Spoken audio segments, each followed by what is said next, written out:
ಏನು ಮತ್ತೊಂದು ಪ್ರಮುಖವಾದಂತಹ ವಿಷಯ ಅಂತಂದ್ರೆ ಬಿಜೆಪಿಯಲ್ಲಿ ಏನಾಗ್ತಾ ಇದೆ ಅನ್ನುವಂತಹ ವಿದ್ಯಮಾನವನ್ನ ನೋಡಿದ್ವಿ. ಇನ್ನು ಕಾಂಗ್ರೆಸ್ನಲ್ಲೂ ಕೂಡ ಬಹಳಷ್ಟು ದೊಡ್ಡ ಮಟ್ಟದಲ್ಲಿಯೇ ಚಟುವಟಿಕೆಗಳಾಗ್ತಾ ಇದೆ. ಈಗಾಗಲೇ ಸಿಎಂ ಸಿದ್ದರಾಮಯ್ಯನವರು ತಮ್ಮ ತವರು ಕ್ಷೇತ್ರದಲ್ಲಿಯೇ ಬೀಡ್ಬಿಟ್ಟಿದ್ದಾರೆ.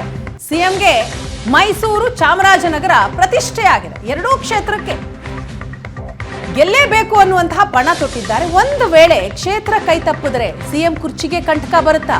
ಎರಡು ಕ್ಷೇತ್ರ ಗೆಲ್ಲಲೇಬೇಕಾದಂತಹ ಅನಿವಾರ್ಯ ಸ್ಥಿತಿಯಲ್ಲಿ ಸಿಎಂ ಸಿದ್ದರಾಮಯ್ಯನವರಿದ್ದಾರೆ. ಅತಿ ಹೆಚ್ಚಿನ ಲೀಡ್ ಕೊಟ್ರೆ ನನ್ನ ಯಾರೂ ಕೂಡ ಮುಟ್ಟಕ್ಕಾಗಲ್ಲ. ಸಿಎಂ ಒಂದು ಹೇಳಿಕೆ ಹಿಂದೆ ಹಲವು ರಾಜಕೀಯ ಲೆಕ್ಕಾಚಾರಗಳಿವೆ. ಚಾಮರಾಜನಗರ ಮೈಸೂರು ಗೆದ್ದರೆ ಸಿಎಂಗೆ ಮತ್ತಷ್ಟು ಬಲ ಬರುತ್ತೆ. ತವರು ಕ್ಷೇತ್ರದಲ್ಲಿ ಮತ್ತೆ ಹಿಡಿತ ಸಾಧಿಸಬಹುದು ಎಂಬ ಲೆಕ್ಕಾಚಾರವೂ ಕೂಡ ಅಡಗಿದೆ. ಹಾಗಾಗಿನೇ ತವರು ಕ್ಷೇತ್ರವನ್ನ ಇಷ್ಟೊಂದು ಪ್ರತಿಷ್ಠೆಯಾಗಿ ಸಿಎಂ ಸಿದ್ದರಾಮಯ್ಯ ಈ ಬಾರಿ ತೆಗೆದುಕೊಂಡಿದ್ದಾರೆ. ಮೈಸೂರು ಚಾಮರಾಜನಗರದಲ್ಲಿ ಒಂದು ವೇಳೆ ಹಿನ್ನಡೆಯಾದರೆ ಟೀಕೆಗಳು ಬರುತ್ತೆ.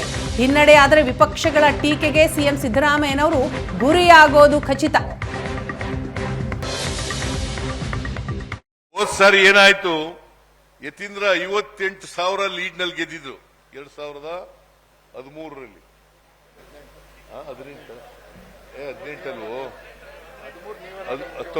18ರಲ್ಲಿ ಸಾರಿ 18ರಲ್ಲಿ 58,000 ಲೀಡ್ ನಲ್ಲಿ.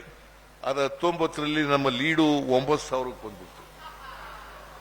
ಪಾಪ ಧ್ರುವನಾರಾಯಣ್ ಸೋತದು ಬರೀ 2,800 ಚಿಲ್ಲರೆ ಓಟ್. 1,817 ಓಟ್ರಲ್ಲಿ ಸೋತ್ಬಿಟ್ರು ಅಲ್ವಾ? ಅದಾಗಬಾರ್ದು ಅಲ್ವಾ? ಇನ್ನೊಂದು 3,000 ಲೀಡ್ ಕೊಟ್ಟಿದ್ರೆ ಧ್ರುವನಾರಾಯಣ ಗೆದ್ದುಬಿಡ್ತಿದ್ರಲ್ವಾ? ಈ ಸಾರಿ ನನಗೆ ಅಸೆಂಬ್ಲಿನಲ್ಲಿ 48,000 ಲೀಡ್ ಕೊಟ್ಟು ಗೆಲ್ಸಿದ್ದೀರಿ ನೀವು. ಈಗ ಅಷ್ಟೇ ಕೊಡ್ಬೇಕು, ಅದಕ್ಕಿಂತ ಜಾಸ್ತಿ ಕೊಡ್ಬೇಕ ನೀವು? ಜಾಸ್ತಿ ಕೊಡ್ಬೇಕು, ಅಷ್ಟೇ ಕೊಡ್ಬೇಕು? ಕನಿಷ್ಠ ಪಕ್ಷ 60,000 ಲೀಡ್ ನಲ್ಲಿ ಅಂತರದಲ್ಲಿ ಗೆಲ್ತೀವಿ. ವರುಣಾ ಕ್ಷೇತ್ರದಿಂದ ನಾನು ಮಾದೇವಪ್ಪನ ಪರಿಚಯ, ನಾನು ನಿಮ್ ಪ್ರತಿನಿಧಿ, ಯತೀಂದ್ರ ಮಾಜಿ MLA, ನಾವೆಲ್ಲ ಇರುವಾಗ 60,000 ಲೀಡ್ ಬರ್ಬೇಕಲ್ವಾ ಪಟೇಲ್ರೇ? ನೀವೆಲ್ಲ 60,000 ಲೀಡ್ ಗೆಲ್ಸ್ಕೊಟ್ರೆ ನನಗೆ ಸಂತೋಷ ಆಗ್ತದೆ. ನನ್ನನ್ನ ಯಾರು ಕೂಡ ಮುಟ್ಟಕ್ಕಾಗಲ್ಲ. ನಾನು ಇರ್ಬೇಕೋ ಬೇಡ?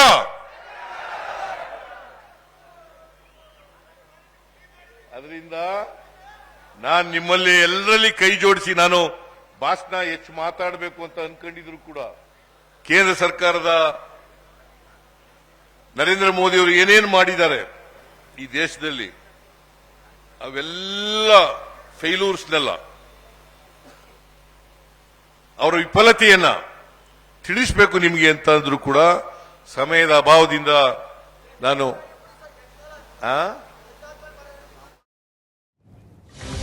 ಈ ಬೆಳವಣಿಗೆ ಕುರಿತಾಗಿ ಇನ್ನಷ್ಟು ಡೀಟೇಲ್ಸ್ ಪಡೆಯೋಣ. ನಮ್ಮ ಪ್ರತಿನಿಧಿ ಮಧು ಎಂ ಚಿನ್ಕುರಳಿಗೆ ಸಂಪರ್ಕದಲ್ಲಿದ್ದಾರೆ. ಮಧು, ಆರಂಭದಿಂದಲೂ ಕೇಳಿ ಬರ್ತಾ ಇದ್ದಂತಹ ಮಾತು ಅಂತಂದ್ರೆ ಬರಲಿರುವಂತಹ ಲೋಕಸಭಾ ಚುನಾವಣೆ ಏನಿದೆ ಅದು ಕುರ್ಚಿ ಪಾಲಿಟಿಕ್ಸ್ ನಲ್ಲಿ ನಿರ್ಣಾಯಕ ಆಗತ್ತೆ. ಸಿಎಂ ಸಿದ್ದರಾಮಯ್ಯನವರ ಕುರ್ಚಿ ಅಲುಗಾಡುತ್ತಾ ಭದ್ರವಾಗಿರುತ್ತಾ ಅನ್ನೋದಕ್ಕೆ ಆ ಒಂದು ಫಲಿತಾಂಶವೇ ನಿರ್ಣಾಯಕ ಆಗತ್ತೆ ಅನ್ನುವಂಥ ಮಾತುಗಳು ಕೇಳಿ ಬರ್ತಾ ಇತ್ತು. ಸಿದ್ದರಾಮಯ್ಯನವರು ಮೈಸೂರು ಚಾಮರಾಜನಗರ ಕ್ಷೇತ್ರವನ್ನ ಎಷ್ಟು ಅಲ್ಲಿ ಇಂಪಾರ್ಟೆಂಟ್ ಅಂತೇಳಿ ಅದಕ್ಕೆ ಇಂಪಾರ್ಟೆನ್ಸ್ ಕೊಡ್ತಾ ಇದ್ದಾರೆ ಅನ್ನೋದಕ್ಕೆ ಸಾಕ್ಷಿ ನಾವು ನೋಡ್ತಾ ಇದ್ವಿ ಕಳೆದ 2-3 ದಿನಗಳಿಂದ ಅವ್ರು ಮಾಡ್ತಾ ಇರುವಂತಹ ಪ್ರಚಾರದ ಅಬ್ಬರವನ್ನ. ಆದ್ರೆ ನಿನ್ನೆ ಅವರು ಆಡಿದಂತಹ ಮಾತೇನಿದೆ, ನನಗೆ ಹೆಚ್ಚು ಬಲ ಬರಬೇಕು ಅಂತಂದ್ರೆ, ನನ್ನನ್ನು ಯಾರು ಅಲಗಾಡಿಸಬಾರ್ದು ಅಂತಂದ್ರೆ ಹೆಚ್ಚಿನ ಲೀಡ್ ಕೊಡಿ ಈ ಕ್ಷೇತ್ರದಲ್ಲಿ ಅಂತ ಕೇಳ್ತಾ ಇದ್ದಾರೆ. ಇದು ಮತ್ತೆ ಮತ್ತೆ ಅದೇ ಹೇಳಿಕೆಯನ್ನು ನೆನಪಿಸುತ್ತಲ್ವಾ? ಲೋಕಸಭಾ ಚುನಾವಣೆ ಹಾಗಿದ್ರೆ ಸಿದ್ದರಾಮಯ್ಯನವರ ಕುರ್ಚಿಗೆ ಕೂಡ ಕಂಟಕ ಆಗುವಂತಹ ಚಾನ್ಸಸ್ ಇದೆಯಾ ಒಂದೊಮ್ಮೆ ಆ ಕಡೆ ಈ ಕಡೆ ಆಗ್ಬಿಟ್ರೆ? ಅದನ್ನು ಭಾಳ ಸ್ಪಷ್ಟವಾಗಿ ನಾವು ಗಮನಿಸ್ಬೋದು. ಯಾಕಂದರೆ ಸಿದ್ದರಾಮಯ್ಯನವರ ಭಾಷಣ, ಜೊತೆಗೆ ಅವರ ಪುತ್ರ ಯತೀಂದ್ರ ಅವರ ಭಾಷಣ ಏನಿದೆ ಆ ಭಾಷಣಗಳಲ್ಲೂ ಕೂಡ ಅದು ಪ್ರತಿಧ್ವನಿಸ್ತಾ ಇರ್ತಕ್ಕಂಥದ್ದನ್ನು ನಾವು ಗಮನಿಸ್ಬೋದು. ನಿನ್ನೆ ಇಡೀ ದಿನ ಚಾಮರಾಜನಗರ ಲೋಕಸಭಾ ಕ್ಷೇತ್ರ ವ್ಯಾಪ್ತಿಯಲ್ಲಿ ಪ್ರಚಾರವನ್ನು ಮಾಡಿದಂಥ ಸಿದ್ದರಾಮಯ್ಯನವರು ಅವರ ಭಾಷಣ ಭಾವನಾತ್ಮಕವಾಗಿ ಇತ್ತು ಅನ್ನೋದರಲ್ಲಿ ಯಾವುದೇ ಅನುಮಾನಗಳಿರಲಿಲ್ಲ. ಆದರೆ ಅದರಲ್ಲಿ ಒಂದು ವಿಚಾರ ಇತ್ತು, ಅಂದರೆ ನಾನು ಈ ಬಾರಿ ತೆಗೆದುಕೊಂಡಿರ್ತಕ್ಕಂಥ ಲೀಡ್ ಏನಿದೆ ಆ ಲೀಡು ಕಾಂಗ್ರೆಸ್ ಪಕ್ಷಕ್ಕೆ ಮುಂದುವರಿಬೇಕು ಅನ್ನೋದು ಲೆಕ್ಕಾಚಾರ. ಆದರೆ ಅದನ್ನು ಮಾತನಾಡುವಾಗ ಅವ್ರು ಒಂದು ಮಾತನ್ನು ಇರ್ತಾರೆ, ನಾನು ಇರಬೇಕಾ ಬೇಡವಾ ಅಂತೇಳಿ. ಈ ಪದವನ್ನು ಬಹಳ ಸ್ಪಷ್ಟವಾಗಿ ನಾವು ಅರ್ಥ ಮಾಡ್ಕೊಳ್ಬೇಕು. ಅದೇ ರೀತಿಯಲ್ಲಿ ಯತೀಂದ್ರ ಅವರು ಕೂಡ ಹೇಳ್ತಾರೆ, ಲೀಡ್ ಬರಲಿಲ್ಲ ಅಂದ್ರೆ ಜನ ಟೀಕೆ ಮಾಡ್ತಾರೆ ಅಂತ ಹೇಳಿ. ಟೀಕೆ ಮಾಡುವಂತವ್ರು ಯಾರಿರ್ತಾರೆ?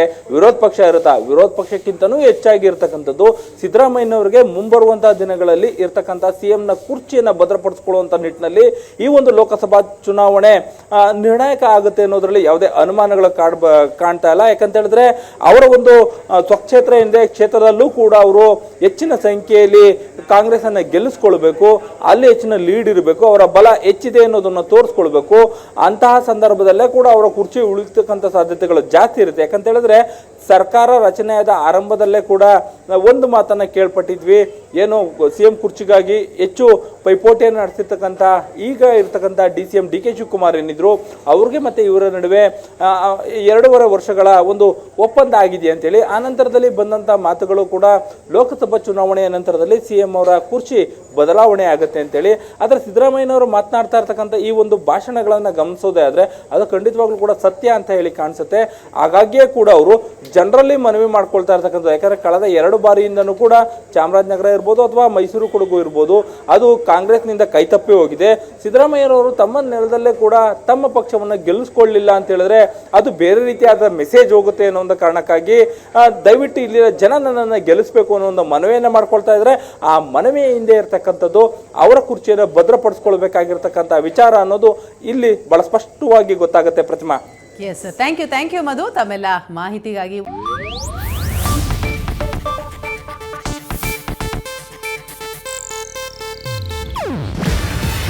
ಇದು ಏಷ್ಯಾನೆಟ್ ನ್ಯೂಸ್ ನೆಟ್ವರ್ಕ್ ಪ್ರಸ್ತುತಿ. ನೀವು ನೋಡ್ತಿದ್ದೀರಾ ಏಷ್ಯಾನೆಟ್ ಸುವರ್ಣ ನ್ಯೂಸ್.